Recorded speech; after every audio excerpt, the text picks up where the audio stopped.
talk to me a little bit about your time playing. I'm intrigued because, as a kid, I think two of the best hitters I ever watched were on the team that you were on, and Larry Walker and Todd Helton. They both there when you were there?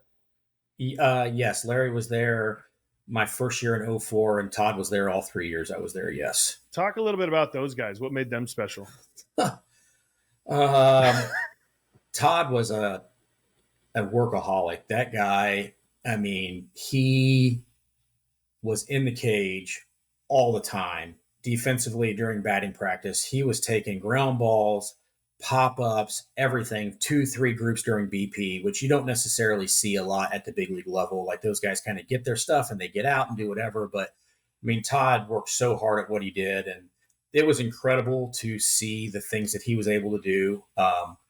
I just remember vividly one time we were in a game and he hooks a ball to the pull side, foul about 509,000 feet, that ends up being foul. But then in the same at bat, he gets a pitch that's off the plate away and is able to hit it on the left field foul line. And like, to me, the bat control of being able to do that is unbelievable. Like that's just, you don't see guys hook a ball way foul to the pull side and then in the same at bat drop a ball on the opposite field foul line. Like it just, his ability to control the strike zone and control the barrel was unbelievable. And for Larry, the first time I ever saw Larry, I thought, this is unbelievable. Like it doesn't look like he's trying.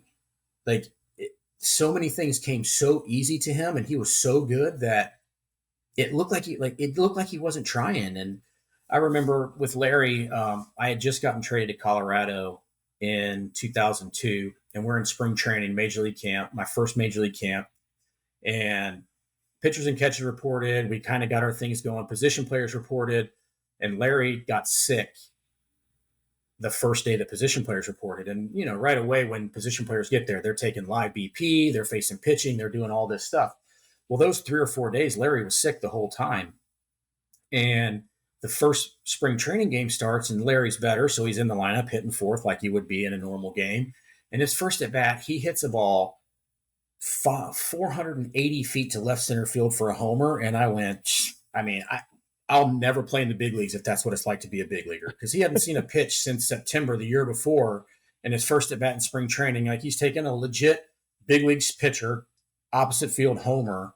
And it's just like, it was so, for him, it was just so easy because he was so good at everything.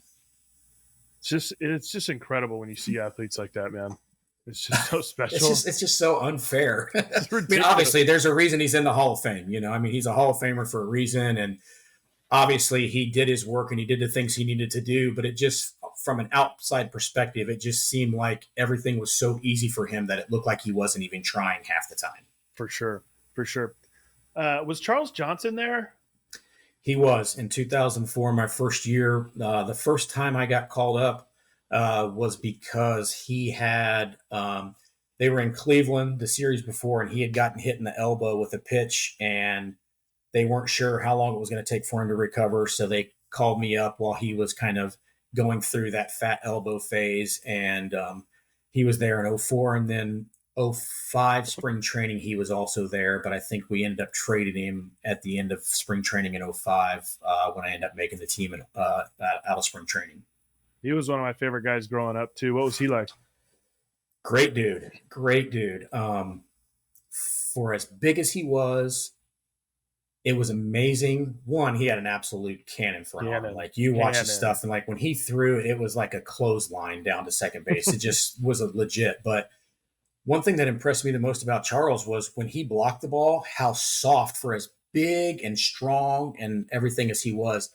Like when we were doing our defensive drills and he was blocking balls, it was like they never went anywhere. He was so soft, and the ability to deaden the ball was one thing that I really remember about Charles from spring training and being around him and stuff. And just, he was a great person. Talked to me a lot as a young player.